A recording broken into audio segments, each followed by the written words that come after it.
Already as a teen, Marx wrote poems to his father about the imbecilic Germans in world history.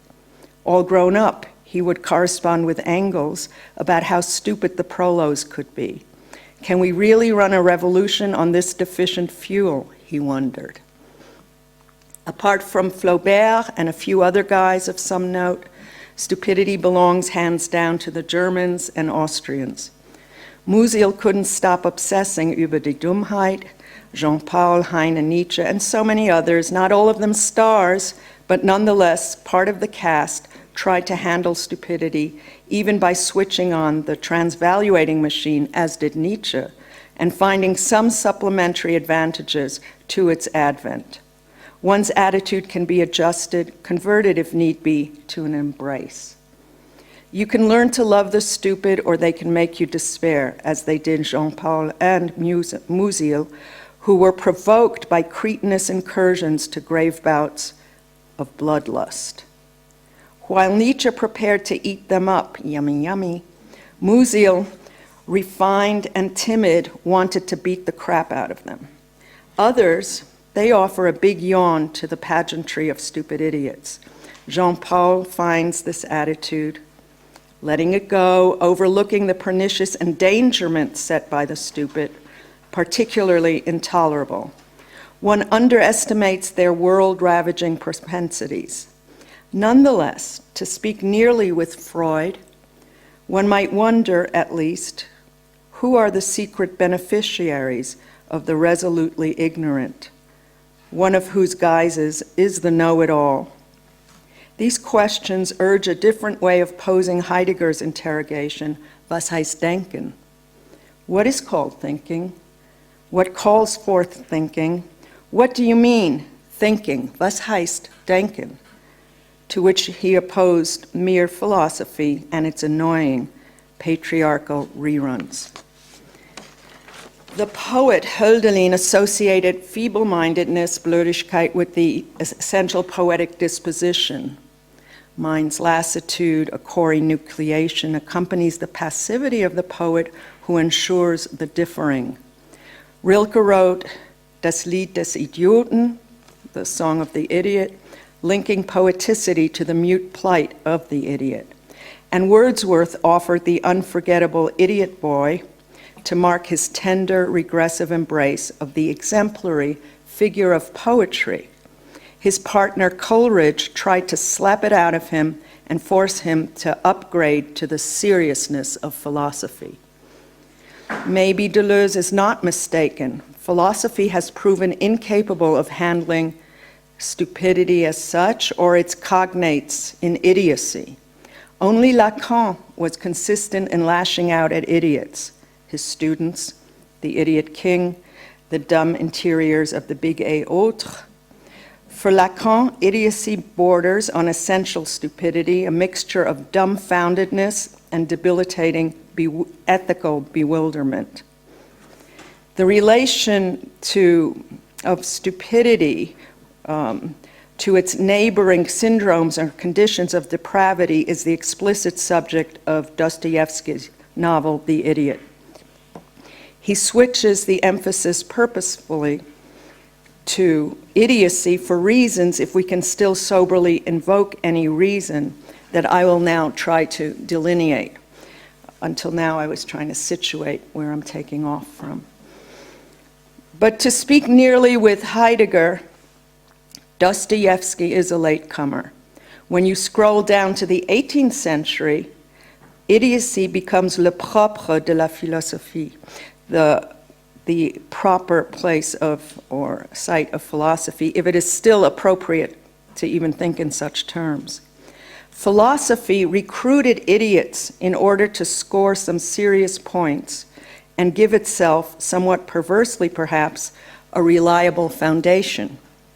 Still, it is true that while philosophy used to its own ends the mentally debilitated, poetry, for its part, adored and needed those who consistently display cognitive failure.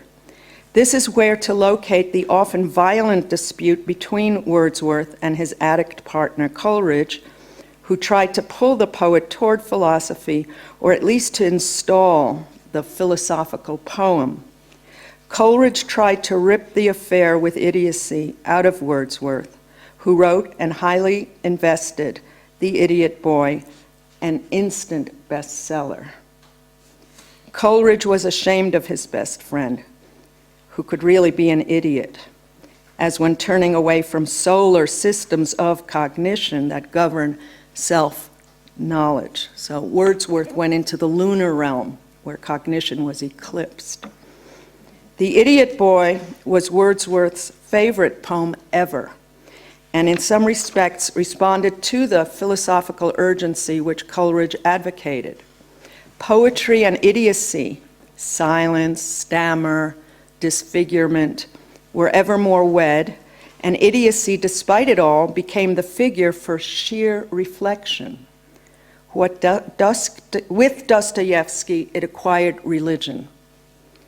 In the overlapping domains of philosophy and literature, the idiot points to a deprived relation to language, a constitutive disorder in memory. The fate of the idiot is bound up in these tropes. He functions as a kind of holding pen for linguistic violence, unleashing only muffled signals of original erasure.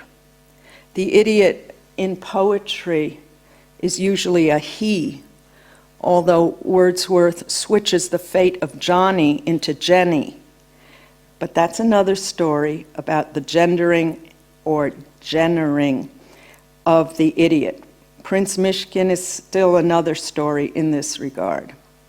The fate of the idiot is bound up in these tropes, and he functions, as I said, as a kind of holding pen for linguistic violence, unleashing only muffled signals of original erasure.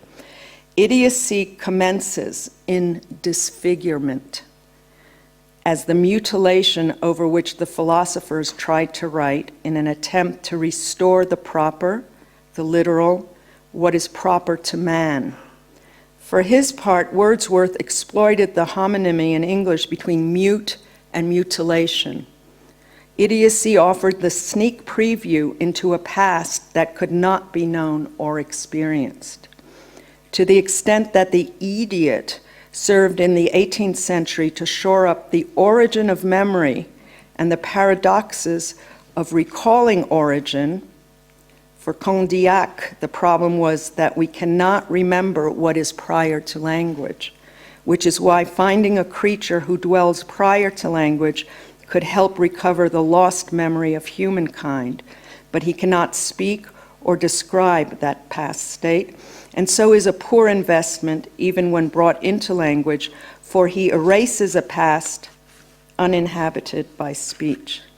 The idiot organized a stage of self that could not move beyond itself or its original alienation from nature.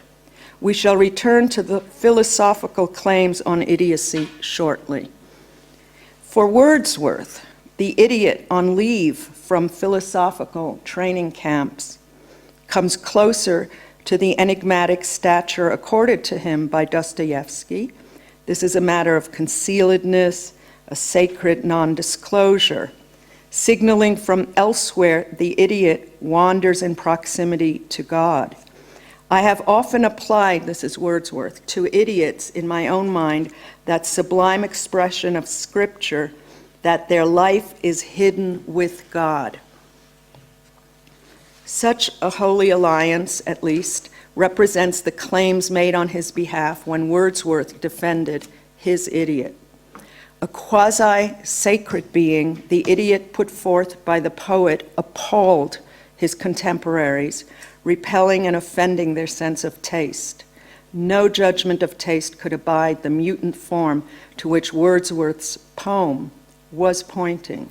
Nonetheless, the profusion of poetry and essays around the idiot offers a glimpse at the itinerary of this sacred alien, our disavowed point of departure. Because the idiot will be placed by philosophy as the origin of man before we can remember or appropriate or reappropriate or produce fictions of self and subject, and so on and so forth.